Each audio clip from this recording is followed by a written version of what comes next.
આપ જોઈ રહ્યા છો લાઈવ દરભાતી ન્યૂઝ। ડભોઈ પોલીસને પાક્કી બાતમીના આધારે કન્નડ નજીકથી બાઇક પર લઈ જવાતો વિદેશી દારૂનો જથ્થો કુલ બોટલ 199 રૂપિયા 26,395 અને કુલ મુદ્દામાલ 61,395 ઝડપી પાડી કાયદેસરની કાર્યવાહી હાથ ધરી।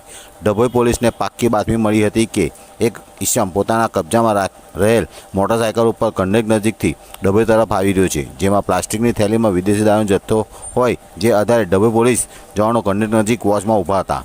બાતમીને આધારની મોટરસાયકલ આવતા દેખાતા મોટરસાયકલ મૂકી ભાગી ગયો હતો। પ્લાસ્ટિકની થેલીમાં રૂપિયા 199 બોટલ બિયર અને પ્લાસ્ટિક કોટરિયા મળી આવેલ, જેની કિંમત રૂપિયા 26,395 અને એક બાઇક સાથે કુલ મુદ્દામાલ 61,395 કબજો કરી ભાગી છૂટેલા ખેપિયાની શોધખોળ પોલીસની કાયદેસરની કાર્યવાહી હાથ ધરી છે।